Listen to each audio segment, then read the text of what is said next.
grand rounds virtually yet again. We have two speakers today, Dr. Michael Leapman and Dr. Carlos Fernandez-Hernando. And Dr. Leapman is going to be first, and let me just briefly introduce him. Michael Leapman is an assistant professor of urology and takes care of the full range of patients with GU cancers. He graduated from Cornell University and received his medical degree from the University of Maryland in Baltimore, completing his general surgery and urology at Mount Sinai before moving on to UCSF, where he did a 2-year urologic oncology fellowship. He was recruited to Yale in 2016, specializing in urologic oncology, with an appointment at Yale and at the VA. His research has largely focused on risk stratification and clinical outcomes, and he is widely published, and today is going to talk to us about, can new risk assessment tools for prostate cancer deliver better patient outcomes? Michael, welcome. Thank you very much. Well, thanks so much for the warm introduction, and good afternoon. So I'm happy to speak about this question: can new risk assessment technologies for prostate cancer deliver better outcomes? I have no disclosures. So I'm a urologist whose interests, as mentioned, are really focused on urologic cancer, specifically prostate cancer. And this has fueled my interest in understanding how technologies aimed at decision-making are used in men with prostate cancer, a disease with a high burden of decisional conflict. Specifically, I'm interested in learning how they're being used, whether or not they're meeting their intended goal, and how they can be optimized. So the overarching goal of this work is to improve how we screen for, how we diagnose, and how we manage early-stage prostate cancer. So in my time, I want to cover the rationale for active surveillance, the why and how of it, and then talk about a series of advances in the past decade that have been undertaken to help increase the precision of active surveillance, focusing on prostate MRI and tissue-based gene expression signatures. And then talk about our work looking at real-world uptake and studies to estimate the effectiveness of testing. And lastly, take a close look at the question of the equity of the dissemination of new risk assessment tools. I want to start with a patient example, a common scenario that we see in the clinic. A gentleman referred for an elevated PSA to 8.1 on routine screening. He has diabetes, hypertension, and hyperlipidemia. His father had localized prostate cancer but lived to his mid-90s. He has a prostate biopsy showing 3 cores of Gleason 3+3 or grade group 1 prostate cancer, and has come to see us for a second opinion. Based on standard clinical risk stratification, he falls in this green category, the low risk or very low risk criteria. So this patient is presented with a few different options. He can have surgery to remove his prostate, and that's what I do. He can have radiation treatment to his prostate, or monitoring known as active surveillance. His inclination is to be monitored and not be treated for his prostate cancer. He knows people who've had treatment and didn't like what he heard. So understandably, he has many questions about his options. How risky are the treatments? How might they affect his quality of life, and particularly his urinary and sexual function? And what are the risks if he does active surveillance? Can the cancer spread? Our index patient is not alone. Prostate cancer is the most commonly diagnosed non-skin cancer in men, accounting for nearly 270,000 diagnoses estimated in 2022. And although the ratio of incidence to mortality is heavily skewed, prostate cancer is still the second leading cause of cancer death in males. And this finding reflects both the wide heterogeneity of prostate cancer, with some cancers bearing highly aggressive features, while others demonstrate an indolent course and may never be capable of metastasis or regional progression. For patients with low-risk prostate cancer, such as our patient, we're fortunate that a vast amount of data has matured regarding the safety and long-term outcomes of surveillance. And by active surveillance, I'm referring to the careful process of monitoring low-risk prostate cancer with the intention of providing curative local treatment in the future if progression is identified. It is the preferred management for very low risk and low risk prostate cancer by the NCCN.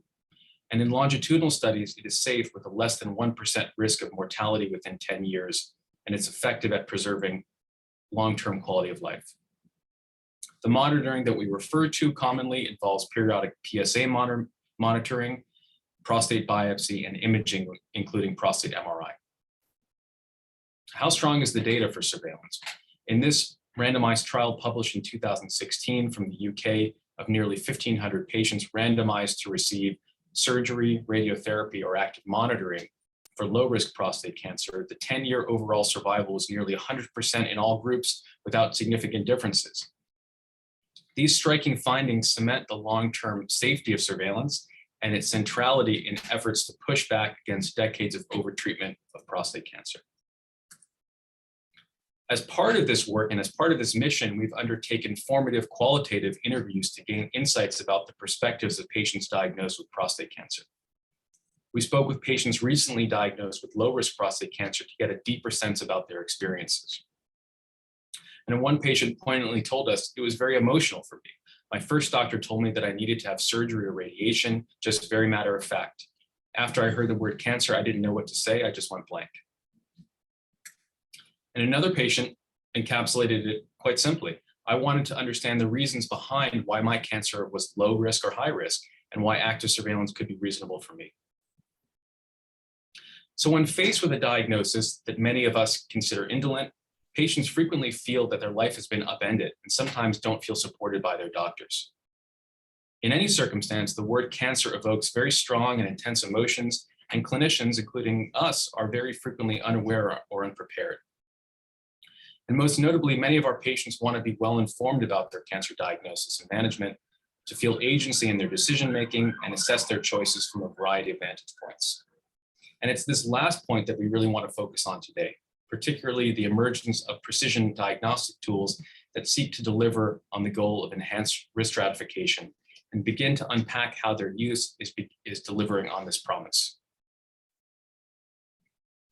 So although we commonly distill prostate cancer into clinical risk groupings, the disease is in fact quite varied, both in terms of its biology and clinical course. And I want to take a few minutes to also explain why a one-size-fits-all approach for prostate cancer, even low-risk prostate cancer, may still be too inflexible and not optimally meet the needs of our patients enrolled in active surveillance. So I showed you earlier the excellent data from the PROTECT study, which randomized patients to observation, radiation, or monitoring. Observation, radiation, or surgery. In this study, patients did not receive intensive monitoring, but rather were only followed at arm's length with PSA monitoring and only had further workup if they had overt progression. This is pretty different from how we do things today. There was no MRI, there were no mandated confirmatory biopsies. And although the overall survival at 10 years was quite good, they were beginning to see significantly higher risks of local progression and metastatic progression in this group, likely due to misclassification. And therefore, this data highlights the extent to which active monitoring must in fact be active. But just how good are we at predicting whose disease is going to progress over time and whose will not? Our best clinical models based on PSA, Gleason score, and stage actually perform only modestly, with C indices ranging from 0.52 to 0.7. So we're really not meeting the mark yet and have significant ground to cover in guiding our patients. The questions that we want to know are actually very practical. For example, how likely is a patient's cancer to spread if not treated? How often will monitoring be needed, and can treatment be given in time? Due to a very high prevalence of prostate cancer and its decisional burden, there's a perhaps equally important need to present this information coherently to our patients and enable them to make optimal decisions, and also live for years with their diagnosis and manage the associated uncertainty. Several new tests have been developed and are now commercially integrated to improve prognostication for patients with localized prostate cancer, considering or enrolled on active surveillance. These tests are all biopsy-based mRNA expression signatures that measure genes highly associated with prostate cancer outcomes. The Decipher genomic classifier generates a score ranging from 0 to 1 from microarray analysis of 22 genes. The Oncotype DX test measures the expression level of 12 genes reflecting androgen signaling, cellular organization, proliferation, and stromal response pathways. And lastly, the Polaris signature is a cell cycle progression score calculated based on the expression levels of 31 genes. Each of these tests yields discrete predictions about cancer risk, including recommendations for clinical management. So all of these tests are independently provide prognostic value compared to the standard of care variables such as PSA, Gleason score, and clinical stage. The Decipher classifier is now the best studied and has been validated as both a prognostic and predictive marker. In one retrospective study, where the Decipher scores were calculated based on archival FFPE specimens, patients in the highest group faced substantially greater risks of metastatic progression after treatment. However, a key point is that each of these tests have been studied only in retrospective cohorts of patients who have previously been treated. And comparatively little is known about their real-world use or the decisions that arise following testing. The other major advancement has been prostate MRI, something that Yale is truly a leader in. So high-resolution prostate MRI affords reliable identification of prostate cancer and facilitates directed or fusion biopsies. It also substantially improves local staging. And it's now the standard of care in many countries, including in the UK, where it's performed almost universally in patients with known or suspected prostate cancer. And actually at Yale, it's undertaken in the majority of patients in our diagnostic process. In one randomized trial of 500 patients, MRI led to increased detection of clinically significant prostate cancer and actually less detection of low-grade cancer. So here's the breakdown that we can see in this chart over here, that the majority of patients who have a high suspicion lesion on MRI are found to have clinically significant or high-grade cancer, versus quite low on patients who have a lower suspicion. So based on improvements in diagnostic accuracy, it's been assumed that the routine use of prostate MRI will also enhance the use and safety of active surveillance. So in light of a major shift in the acceptance and uptake, there is a pressing need to understand how these two new forms of testing, genomic testing and prostate MRI, have impacted its practice. Use of active surveillance has increased significantly within the past decade. Between 2010 and 2015, data from SEER indicates that the rates have increased from 14.5% in 2010 to 42.1% in 2015 among low-risk patients. But it's also worth noting how substantially practice patterns differ for prostate cancer by geography.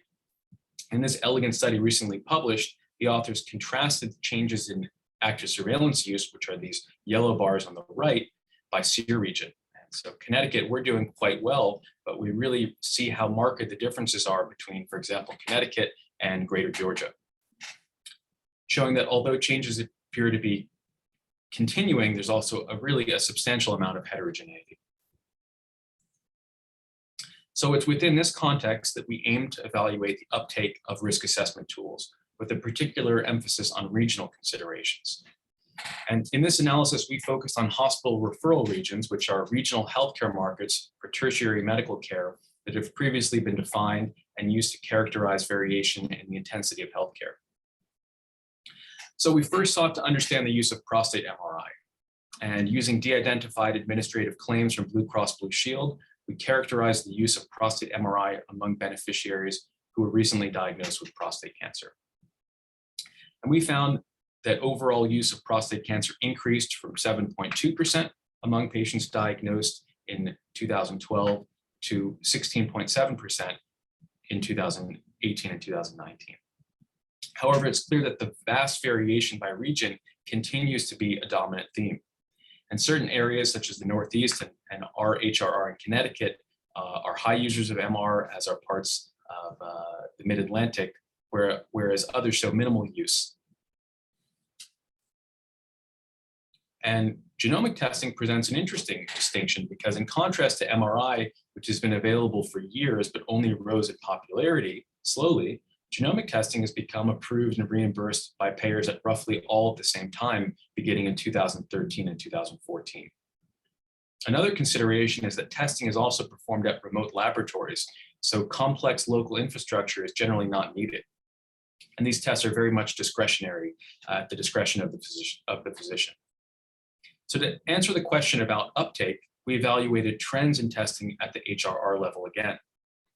In addition to evaluating the presence of regional variation, we sought to also understand similarities among regions. And we used something called group-based trajectory modeling, a form of finite mixture modeling, to identify shared phenotypes of adoption. So just to say it simply, the big picture goal here is to understand how regional patterns cluster together and help understand what characteristics they might share in common. Using this approach, we uncovered 5 distinct regional clusters of adoption. We can think of these as the rapid adopters in red, the slow or minimal adopters in the bottom, and those that sort of land in the middle. Clusters of regions with the largest expansion of genomic testing had higher median incomes and higher education levels. And we did not notably find any significant differences by race, provider density, or historical use of surgery or radiation. And these findings are important because they provide the first indication of the extent to which discretionary testing varies geographically, and also proposes shared conditions that may be associated with testing. And from a practical perspective, this work also reveals potential gaps in how we are applying testing and can give us a better sense of the need for consistency in our guidelines and care practices. So understanding that the clinical landscape is changing with the integration of new tools, we also wanted to understand the relation of testing to actual clinical management received by patients. But doing this experimentally is difficult in observational data given the absence of granular clinical information and the absence of randomization. A common theme in this work is seeking, therefore, to understand and account for these unmeasured biases associated with who gets a test and who doesn't get a test. And this investigation may be increasingly valuable given the number of auxiliary services in cancer care, including many like MRI and genomics, whose clinical efficacy has not and may never be evaluated in a randomized trial. So we first sought to address this question of the association between prostate MRI use and initial management for prostate cancer in SEER Medicare. After identifying a cohort of patients with low-risk prostate cancer by clinical criteria, we examined the association between receipt of a prostate MRI and initial observation for prostate cancer, and assessed the association using conventional logistic regression and propensity score matching. In these analyses, we consistently found a strong association between MRI use and observation with an odds ratio of nearly 2.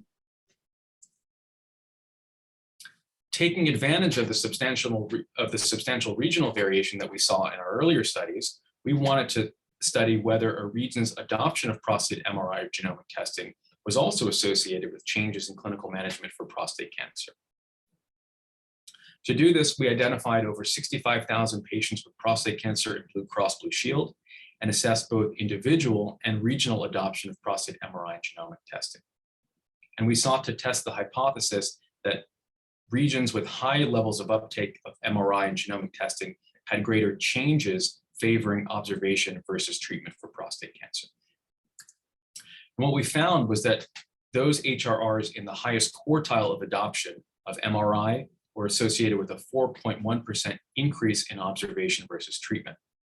And those in the highest quartile of genomic testing were associated with a 2.5% adjusted increase in observation versus definitive treatment. So the way I think to look at this is that these findings suggest alignment between a region's use of a new risk stratification technique occurring at the extremes and changes in observational management. However, owing to the limitations of this ecological study design, we're very careful not to directly extrapolate these to patient effects. But I think the consistency of these associations and the practical observation that there seems to be a certain type or inclination of institutions or providers who are much more invested in the idea of surveillance suggests that these two may go hand in hand. Another major focus of our work has been to understand the experiences that patients with prostate cancer have when using these patient-facing tools.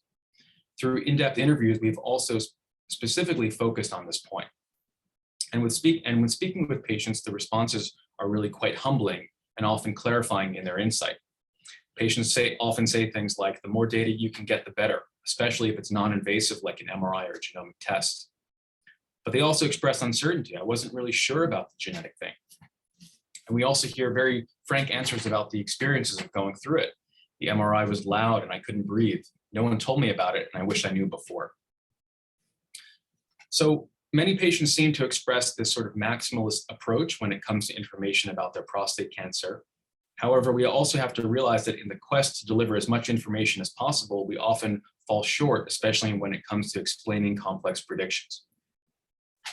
Iterative testing is also not without downsides, as even small, low-risk procedures can be challenging for patients over the long course of their disease.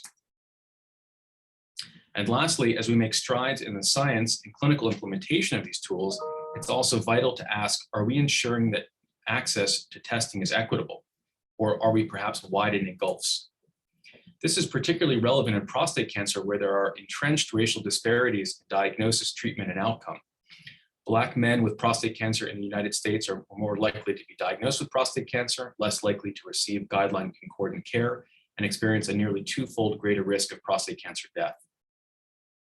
One mechanism through which differences in outcome might occur is less access and less use of diagnostic technologies involved in the timely detection of potentially lethal cancers. In our earliest work, we identified substantially lower use of prostate MRI, even adjusting for clinical characteristics among Black versus white patients. 38% lower odds of prostate MRI use in patients with low-risk prostate cancer. And although there are stark disparities, there are also very marked differences by region. So for example, in the Los Angeles SEER registry, 15% of patients, of Black patients with prostate cancer received an MRI versus 28% of white patients. We do see also disparities in Connecticut, but this is contrasted by some regions where things are relatively equal. In Atlanta, the rates were approximately 9% for Black patients and white patients. So despite a growing recognition of the existence and pervasiveness of these disparities, little is known about their root causes. And recently, we aim to identify factors that might underlie this disparity in the use of prostate MRI, using a technique known as mediation analysis to break down the total effect of a patient's race on their likelihood of receiving an MRI. And essentially what we're trying to do is explain, where does this 38% difference come from? And to do this, we proposed a model through which the observed disparity may be explained by clinical mediators. Candidate mediators that sort of exist as intervening variables. Those might be explained by clinical factors, socioeconomic status, geography, and structural racism.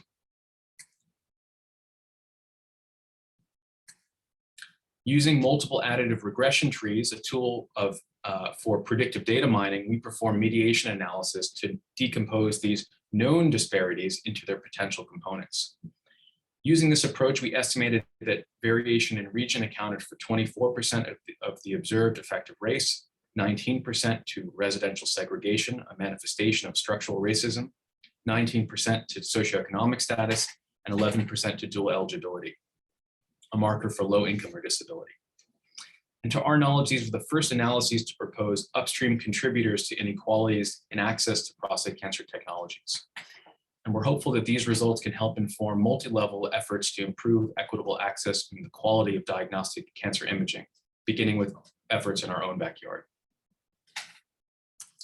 So I want to start concluding here by saying that the way that we manage low-risk prostate cancer is changing rapidly. One major change that we may see in the future is fewer diagnoses of low-risk prostate cancer through the use of refined pre-biopsy decision tools such as prostate MRI and other biomarkers with better specificity for high-risk disease. But among patients with prostate cancer, we've also identified gaps in access, comprehension, and support for patients undergoing complex testing. To close this gap, I think that multifaceted efforts are needed to help improve the consistency and quality of care that we deliver, and this is going to be a clear focus of ours in the years to come.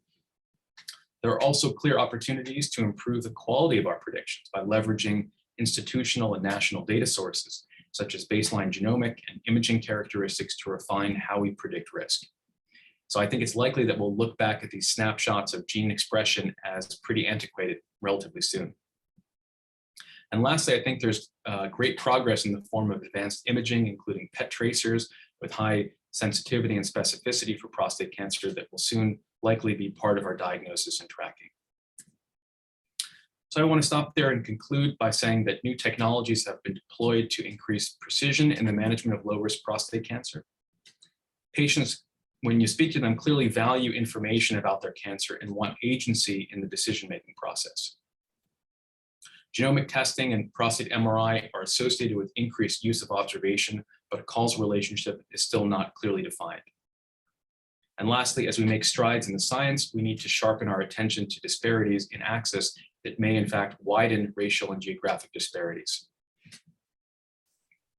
And I just want to say thank you for your time. I'm incredibly grateful to my wonderful mentors at the Yale Copper Center, particularly Carrie Gross and Xiaomei Ma, who've been instrumental in developing this work. I'm extremely grateful to my colleagues in the Department of Urology and the Yale Cancer Center, who've also been generous supporters of this work as well. Thank you. Thanks very much, Michael. If people have questions, if they can put it in the chat, and I'll ask a question while we're waiting to see what people have. Is getting an MRI in and of itself something that leads to better care, or is it a marker of doctors who provide a different kind of care? Yeah, that's really, I think, that the main question we're wrestling with. It probably is a little bit of both. I mean, I think that the MRI, you know, if MRI is not even on the table for you, you're probably receiving one type of care. But I think, you know, with these very powerful tools, we can go in the wrong direction very easily, because all of a sudden you have a vast amount of data.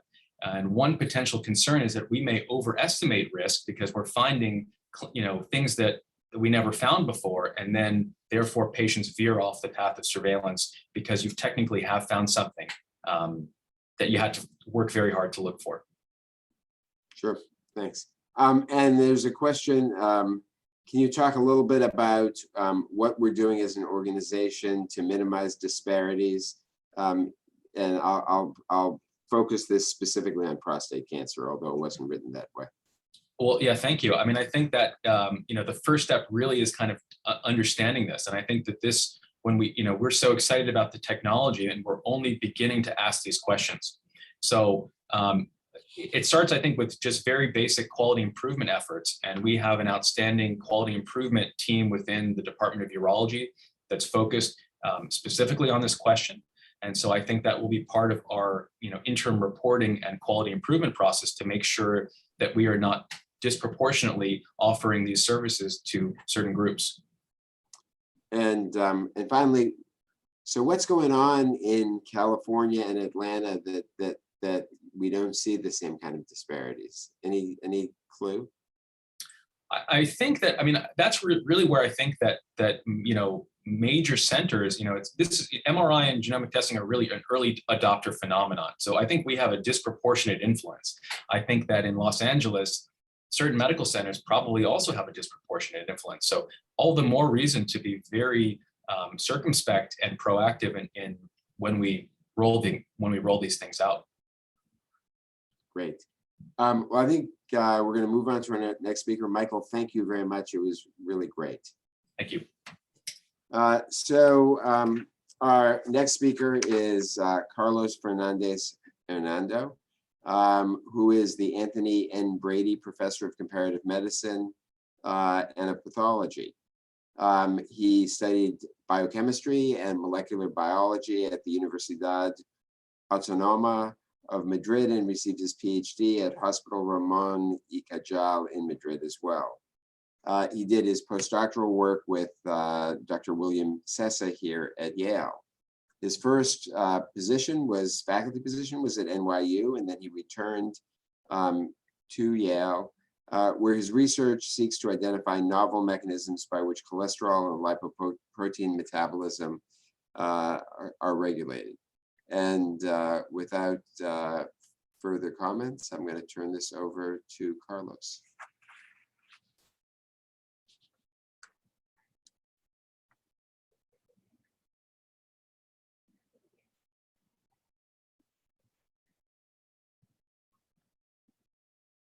You're still on mute.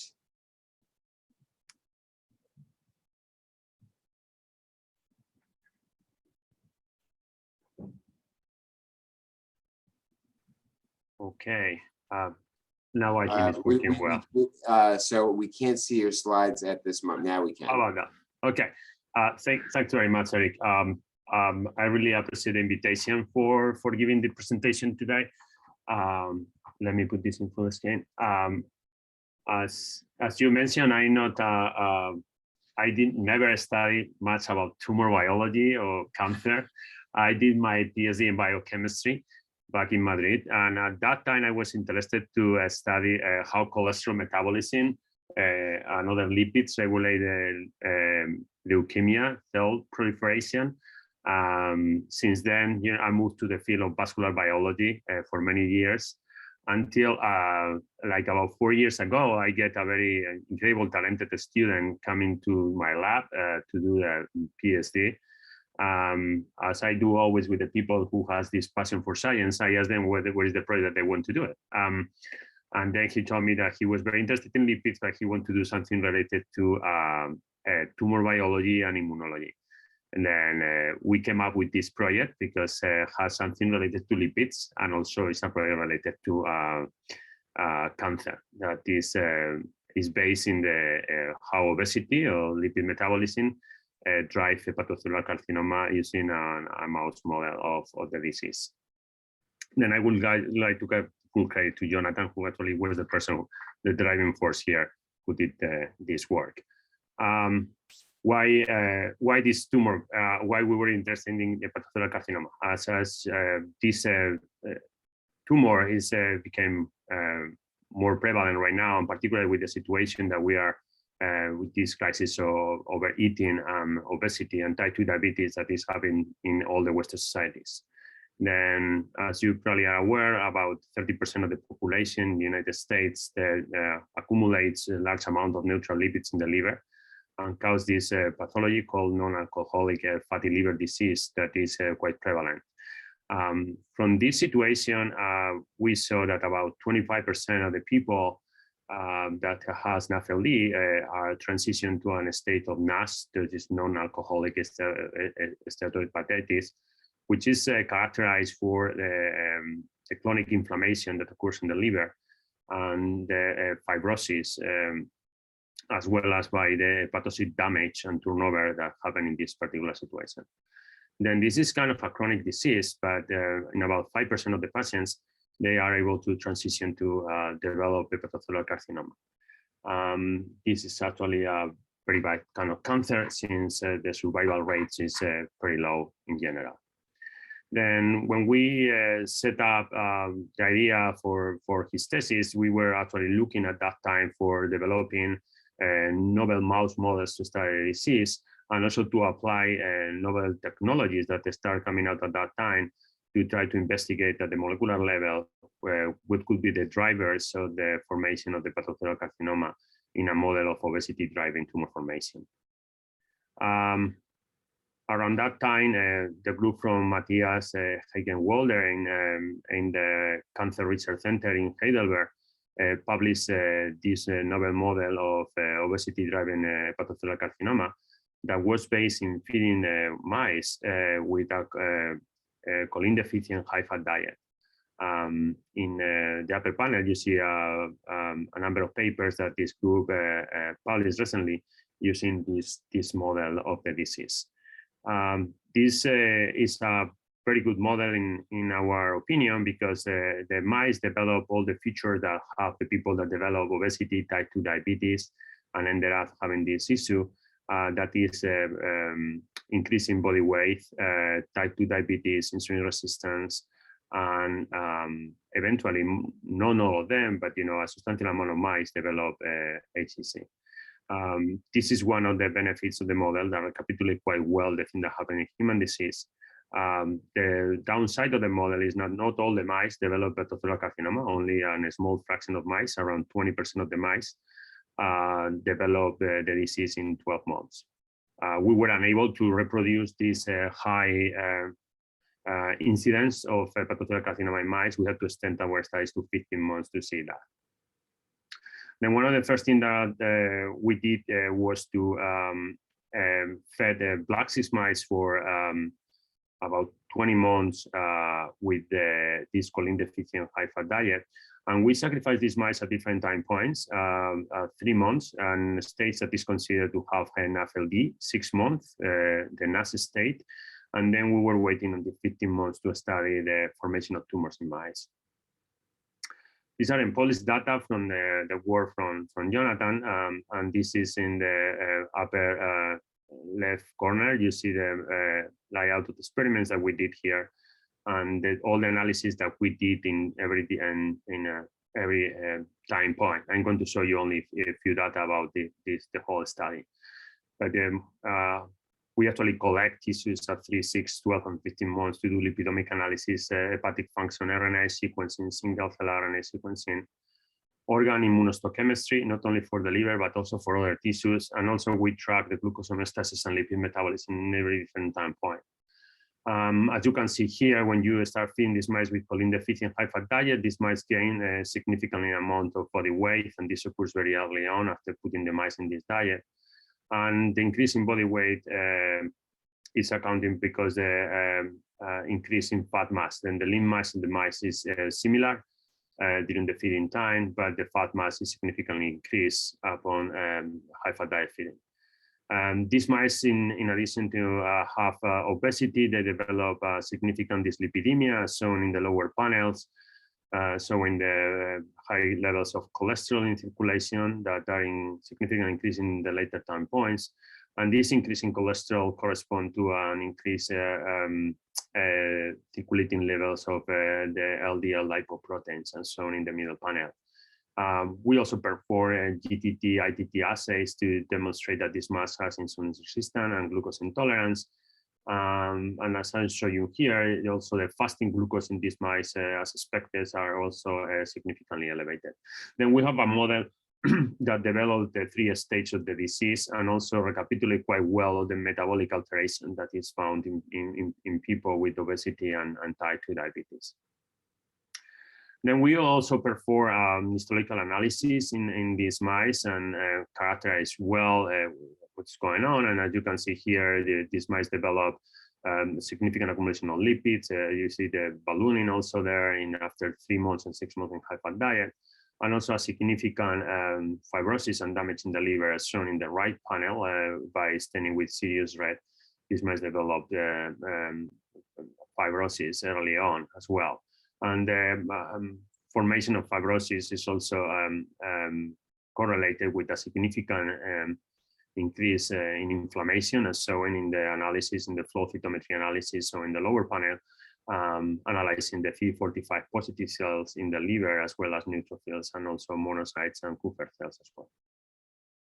Then one of the results that we found here, we noticed that after 12 months, the efficiency of the development of the tumors, it was quite restricted. We found 7 out of 39 mice develop tumors, and all of these correlate with more or less with the circulating alpha-fetoprotein levels in circulation of the mice. As you can see in the 15 months group, the mice, the incidence of the tumors increased significantly. Many of the mice, around almost 50% of the mice, develop tumors, and also the AFP levels are very high. In the right panels, you can see a representative image of the kind of tumors that you observed in this mouse model of the disease. Then we asked 2 questions, and I'm going to be I'm going to summarize all the data we have here. I mean, happy to share more on next time, or you guys can send us emails. We can meet with all of you and share with you the data. But the 2 key aspects that Jonathan wanted to address here was to first delineate the metabolic changes that occurs in hepatocytes as they progress towards the cancer cells. I'm going to show you some few slides about that. And the second part of the talk, I'm going to focus a little bit more, is about the identification of novel potential targets that are associated in the development of the disease in this mouse model of hepatocellular carcinoma, particularly in this protein, fatty acid binding protein 5, that as I will tell you in a minute, is a protein that is important not only in regulating lipid metabolism, also in proliferation. The regulation of the expression of this protein has been associated not only in liver hepatocellular carcinoma in humans, but also is highly associated with prostate tumors, as engaging with the first part of the first talk of the meeting today. Then FABP5 is highly elevated also in prostate tumors, and there are a number of groups, particularly our collaborators, that are looking actually in the efficacy of FABP5 inhibitors in treating prostate cancer. Then this is a cartoon that summarizes a little bit some of the first experiment we did. We took advantage here of the single cell RNA transcriptomics to identify change in the pattern of gene expression, not only in the hepatocytes, but also in the non-parenchymal cells, particularly endothelial cells, all the immune cells. Then we will try to look into where are the changes that occur during the tumor progression and how this is being associated with the disease. Then with the support of the liver center here at Yale, we were able to isolate this quite well, and Jonathan set up a very good protocol for keep the cell high survival of these cells and try to isolate these cells as soon as possible, just to avoid any kind of off-target effect during the isolation process. We did analysis in different stages here, and here you have a couple of UMAP plots. Then in the left plot, the thing that you see here is all the single events there shown by dots that correspond are grouped in different colors that correspond with the different cellular populations that you observe in the livers. Then here are input four different groups. One of them is the mice that are fed with the chow diet. Then the mice that they were fed with the choline deficient high fat diet with low AFP expression. Then others with high AFP expression. And then we also input directly the digestion of the hepatocellular carcinoma here. Then you can see here how all these cells group quite well. And in the right panel, the thing that you see now is how the diverse populations can be clustered based in the differential gene expression and different stages, from mice that are fed in chow diet versus mice that are fed with this choline deficient high fat diet. Then you see there the hepatocyte and the cancer cell cluster that is in the red box. And as you can see here by the color, you can see how the population shifted to the right since you have the cells in normal diet, and how they transition to these cancer cells that are highlighted in the purple. These are the purple dots in the hepatocyte group correspond to the cancer cells. Also within the tumor, you see highly abundant also the T cells suspected, that is shown also in this UMAP plot. Then doing this kind of analysis, you can infer all the information coming from all the gene expression for every single event during the transition from the hepatocyte, the healthy hepatocyte to the cancer cell. And you can do this kind of analysis called pseudotime that can tell you how these cells can transition from the healthy to the cancer cell stage. Then this is the analysis of the pseudotime that Jonathan did, and as you can see here, you can actually group this quite well in the trajectories that these cells can follow in the pseudotime, and can group this also very well in the violent plot in the right panel. You can see here probably better where are the IPA or the pathways that appears to be deregulated in the process of the converting this healthy hepatocyte to the tumor cells. And some of these pathways are now under investigation. I'm going to talk about this FABP5 binding protein, but also we did metabolic analysis here in collaboration with Rachel Perry and follow up very well on these findings. But things that you can see here is that there is a number of pathways that appears to be upregulated during the transition from the healthy to the malignant cell, and including the lipid oxidation and the response to oxidant radical.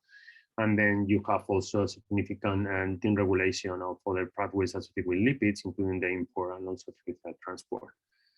And then the molecule I'm going to tell you about today, fatty acid binding protein, actually play an important role in regulating these pathways. And I'm going to show you why this could be very relevant.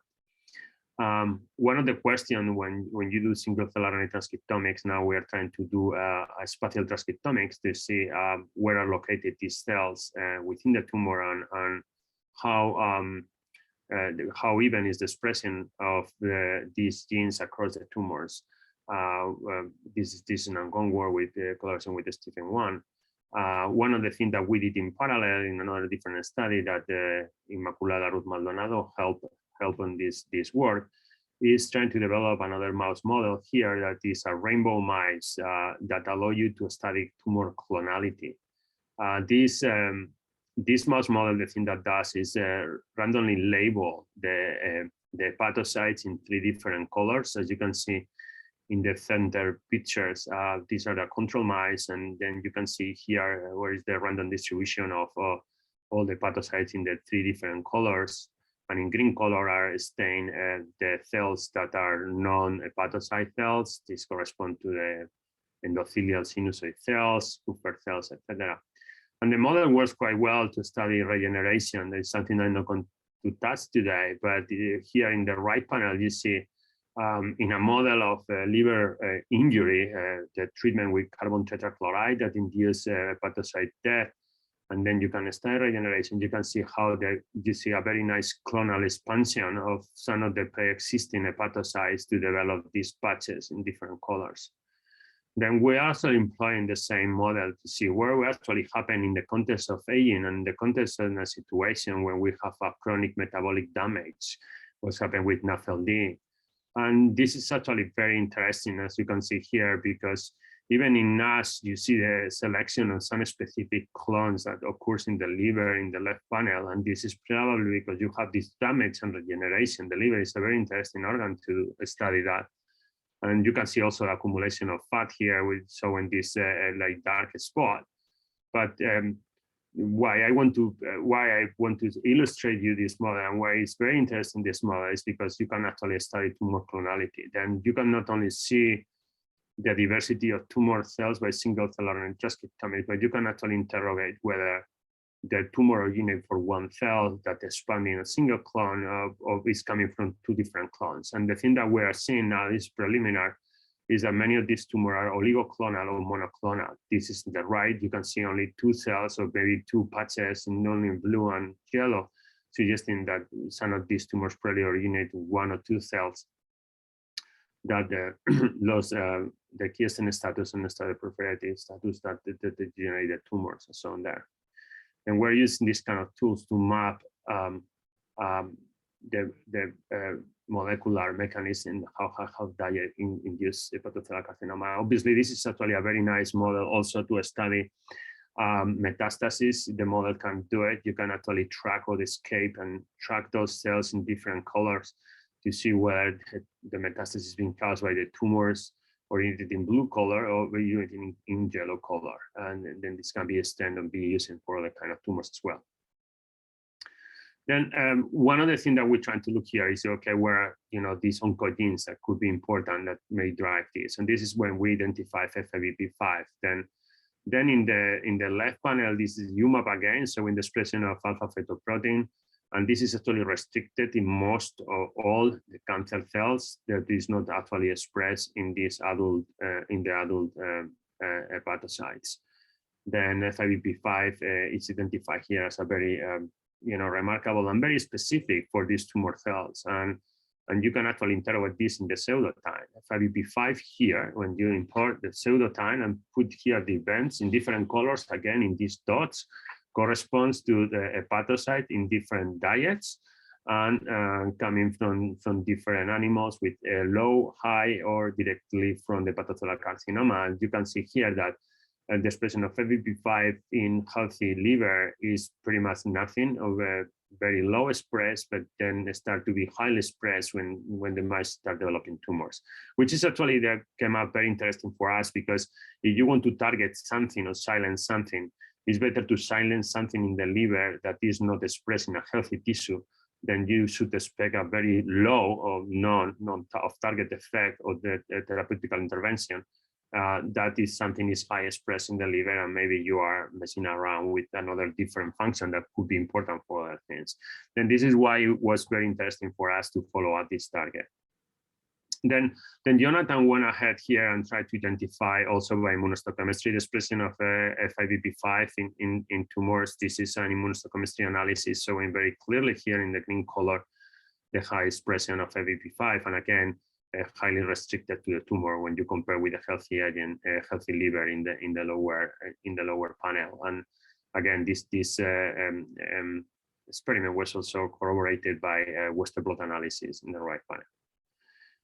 As I mentioned to you, and this was very exciting, and now when you go to the human TCGA data, you can see that hepatocellular carcinoma, but not only hepatocellular carcinoma, I mentioned before, also prostate cancer, has high levels of induction of FIVB5. And not only is very elevated, but also the overall survival of the patients with hepatocellular carcinoma that has high levels of FIVB5 significantly diminished with those that have low expression of FIVB5. Then what is FIVB5 doing? And then when you start to see the literature, not only in the context of the cancer field, but in other fields, you see that FIVB5 does many things, and it's not clear still what is the mechanism of action that can has during the tumor progression. Then FIVB5, the original name was given like FIVB5 because it's highly abundant in the epidermis. It's highly expressed there when was found. And has been associated with multiple tumors, as I mentioned to you, lung, prostate, and hepatocellular carcinoma. Then the mechanism of action that has been ascribed for FIVB5 is, there are several. One of them that probably is the most established is that the FIVB5 is a lipid chaperone that binds to these fatty acids, particularly palmitic acid appears to be a very potent ligand for that, and activate the PPAR beta delta, and then regulate fatty acid synthesis and storage, but also regulate cellular proliferation as well. There were also a number of other papers, particularly some from Erika Pierce, that they studied the role of FIVB5 in T cells. They actually discovered that FIVB5 is actually a mitochondrial protein there that mediates the transfer of fatty acids and is important for the crystalline morphology in the mitochondria and also controlling the fatty acid oxidation in these cells as well. And also there were a number of other papers that point out that FIVB5 can control actually the ER and lipid content, and therefore control translation, control also the activation of some of the transcription factor that resides in the ER, and also may regulate as well the ER stress in these cells. Then we have generated the conditional knockout mouse model that now are on the diet. We don't know. We're looking forward for the genetic model. But in the meantime, we call out Martin Cachosa and Ojima, who got a multi-million grant with a group in Cold Spring Harbor to use the FIVB5 inhibitors for treating prostate cancer. The inhibitor shown is in the left. Dr. Ojima is the chair of the Department of Chemistry, and they developed those specific inhibitors for FIVB5. Then we call them up, and they synthesize large amount of this inhibitor for us for treating the HCC in this model. Then the thing that we did here is treating black cyst mice with the high-fat diet, choline-deficient diet for 12 months, then inject the inhibitor, and then track the tumor progression for the next 3 months, and evaluate also potential tumor regression. And this is data that was really incredible for us because the data was stunning. I mean, we were not expecting such as a nice outcome in this model. The thing that you see here is that when you leave the mice to progress without treating a vehicle treated, you see that, again, we were able to reproduce the data we saw previously, that about 50% of the mice developed tumors. But when you treat these mice during the last 3 months and keeping the mice on diet, you see that the tumor incidence is significantly reduced, which you only observe only 6 above 20. The thing that was even more remarkable is when we actually measure the circulating AFP in these mice, you can see that the AFP levels increase in the mice that progress towards the disease, but those mice that are treated with the inhibitor, not only you stop the progression, but you see also a regression of these values. Then this telling us that this drug probably is not only preventing, but it's only probably promoting the regression of the tumor, something that we had to study. We had to do further studies with imaging, use mice by mice to make this as a conclusion. Then Jonathan did a number of studies here. I'm going to summarize in 3 or 4 slides, but this is the pathway analysis that he did in these tumor cells. This is coming also from the single cell RNA transcriptomics as well. Then this is actually restricted to the hepatocytes within the hepatocellular carcinoma. But things that you can see again is you see also that the suppression of this FABP5, you see an increase in peroxisomal lipid metabolism, beta oxidation, things that you see down in the model, you start to see higher here. He did also a number of other analyses in human cells. Then this is the study that he did in H2A7 human hepatocellular carcinoma cell line. Try to go even induce deeper study here where he treated with inhibitor these cells for 48 hours and did an RNA sequencing analysis. And again, he found many pathways that it was being altered, and one of them that was remarkable clear is that the ER stress, and I'm going to show you some data regarding that thing, appears to be significantly upregulated in mice treated with the FABP5 inhibitor. Then for the pathway analysis, this data suggests that this inhibitor influence or regulate the pool of the intracellular long-chain fatty acids. We are now doing lipidomic analysis in those tumors, and also that induce the lipid peroxidation and free radical accumulation. Jonathan follow up this, and I'm going to show you the data, but he has also data in these cells proving that at the biochemical level, and also show very clear data showing that the oxidative stress also induces ER stress in these cells, and luckily this induced the cell death in these mice, in these tumor cells. This is the heat map from some of these pathways. You can see that the per-UTR pathway being significantly unregulated in the mice. And just to finish, because I'm running out of time, just the last couple of slides. This is example of some of the experiments he did here when he did with the inhibitor these cells. You see very nicely upregulated per pathway.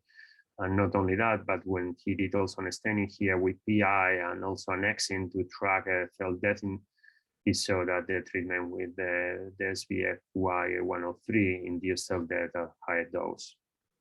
Obviously, one thing that we're really much looking forward is to the data with the genetic model that we're developing right now. We know that these inhibitors, despite they show a high efficacy and high specificity of the inhibitor, we know that they can have some other effect, and we're trying to combine this with the genomic data just to demonstrate the role, it's a key role of FABP5 in tumor progression. Then this is a little bit the summary of this work. I didn't show many things, but the thing that we found here is that the suppression of FABP5 using the inhibitor leads to accumulation of fatty acid and lipid peroxidation that results in an increase in ER stress and UPR response, leading to apoptosis. This is only like 50% of the part of the story, because the thing that Jonathan also observed here is that not only the inhibitor has a very potent effect controlling the cancer cell metabolism and inducing this ER stress and dependent apoptosis directly related to hepatocyte, but also he found a very interesting rewiring in the tumor microenvironment in these tumors. One thing that was very clear for the single cell analysis is that the FABP5 positive macrophage has more kind of an anti-inflammatory terms, and then when you actually suppress this, you leave more the formation of an antigen presentation cell that they stimulate more T cells, and this activation, have more killing activity on these tumor cells. And then we think that this inhibitor, which is actually very interesting, is working in different ways, not only directly acting in the cancer cells, but also acting in the tumor microenvironment at the level of the immune response within the tumors. Then with this, I would like to finish the presentation. And again, I put them in capital letter. Jonathan served all the credit for this work. He took the challenge to do it and did many models to study this and employing novel technology. Then he really is the person who deserves the credit for this work. And also my laboratory has been actually collaborating all the time with the laboratory of Yajaira Suarez. I would like to thank also Steven and Liu Miao, who are helping us with the MERFIS technology to map at the spatial transcriptomic level what is happening in these tumors. Also, Rachel Perry, she did an unbelievable work that I didn't have time to show the data, doing the metabolic analysis that happen within these tumors with this PINT analysis that she is doing in her lab. It's fantastic collaboration. And also Martin Kochosalak and Yuma from Stony Brook for providing not only the inhibitor, but also the F55 fox mice that they developed in their laboratory. And with this, I'm happy to take any question. So thank you very much, Carlos. We're a little short on time, but there are a couple of questions, and why don't we get to those? So the first is, based on your mouse model, do you have any explanation why NASH-related liver cancer is less responsive to tyrosine kinase inhibitors or immunotherapy than viral-related hepatocellular cancer? Well, I think it's a great question, and I think we will take note of that because I didn't know. But the thing that we see is a very strong component in the immune response in these tumors with high-fat diet. One thing that I discussed actually with Jonathan is to look into the other data from Michael Karin and others that use models of carcinogen-induced hepatocellular carcinoma, and just to compare what are the immune landscape in these tumors compared with the high-fat diet-induced hepatic carcinoma. Then this is a great question. Then about the MAP kinase, we got a pilot grant here at Yale, and we partnered with Anton Bennett, who is actually working MAP kinase. And then we are looking in this pilot for the transition between NAFLD and NAS. But part of the things that they are going to study is with tissues that we have in these mice. We're going to look how all this MAP kinase activity is being affected during the transition NAFLD, NAS, and potentially in the hepatocellular carcinoma. But both are great questions, and we are looking into that.